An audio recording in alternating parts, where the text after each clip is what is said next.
اچھا اب یہ خاک شفا کا ایک مسئلہ آتا ہے نا کہ آج کل جو کربلا میں خاک شفا کی تسبیح سجدگاہ وہ اوریجنل نہیں ہے. اسی لیے آغا سیستانی کا جو فتویٰ ہے کہ خاک شفا وہ ہے جو بالکل قبر امام حسین میں امام کے جسم کے بہت قریب ہے. اب قریب کی تعریف نہیں کی ہے، بہت قریب، اور صرف اسی کی اجازت ہے کہ آپ اس کو شفا کی نیت سے کھا سکتے. مٹی اسلام میں حرام ہے، حتیٰ روضہ رسول کی مٹی کھانا بھی حرام ہے، حتیٰ نجف کی مٹی کھانا بھی حرام ہے، حتیٰ بقیع کی مٹی کھانا بھی حرام، صرف کربلا، وہ بھی شفا کی نیت سے. آپ نے کہا کربلا کی مٹی کھانا ذرا دیکھنا اس کا ٹیسٹ کیا ہے، وہ جائز نہیں. شفا، اللہ کے 3 وعدے حسین سے تھے نا، امامت تیری ذریت میں ہے، دعا کی قبولیت تیرے قبے کے نیچے ہے، اور شفا تیری تربت میں. یہ ایکچوئل تھوڑی سی یہ لے کر آئے تھے، اور یہ تھوڑا تھوڑا کر کے تقسیم ہوئی. تو اس سے بہت سارے معجزات بھی ہیں جو مجھے آج پڑھنا تھے لیکن اب وقت ختم ہو گیا. باقی آغا سیستانی کہتے ہیں کہ آپ کو جہاں خاک شفا ملے تو جب تک کہ کنفرم نہ ہو، کنفرم کیسے ہو؟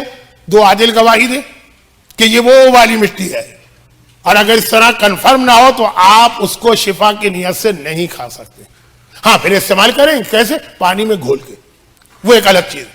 خاک شفا کا تو پتہ ہے آپ کو نا کہ اس کے اندر خالی شفا ہی نہیں، جہاں سے مجلس شروع ہوئی تھی تقریباً وہیں پہ آگے. یہ عذاب خدا سے محفوظ رہنے کا بہترین طریقہ بھی. میت کو دفن کرو تو کفن کے اندر خاک شفا رکھو، یہ اس کو عذاب سے بچائے گی. بلکہ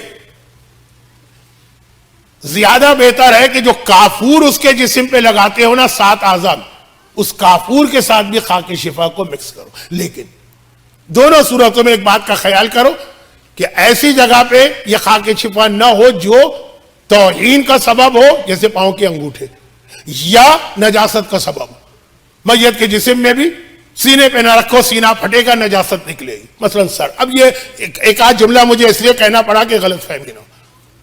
ایک طرف دنیا کی ہر بیماری کی شفا ہے، دوسری جانب عذاب قبر اور عذاب آخرت سے بچانے والی چیز، اور تیسری جانب ہمارے بہت سارے ساتھی، آج میں ان کو الوداع کہہ رہا ہوں، جو زیارت کے لیے جا رہے ہیں، جائیں گے کربلا میں، لیکن آپ سال میں 1-2 دفعہ جاتے ہیں. آسمان کے فرشتے تو ہر رات اس کثیر تعداد میں آتے ہیں. ایک جماعت آتی ہے تو ایک جماعت جاتی ہے تو ایک جماعت. آج شب جمعہ تو کیا کہنا فرشتوں کا.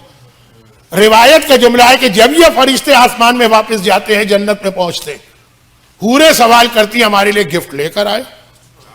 حوریں کیا گفٹ چاہیے؟ تم تو جنت میں ہو، جنت میں تو ہر نعمت موجود ہے. کہا کہ کربلا کی خاک شفا.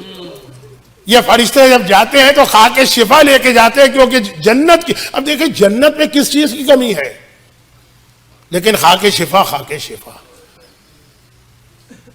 اور یہ حسین اور اصحاب حسین کے خون کے قطروں نے اس کو خاک شفا بنایا.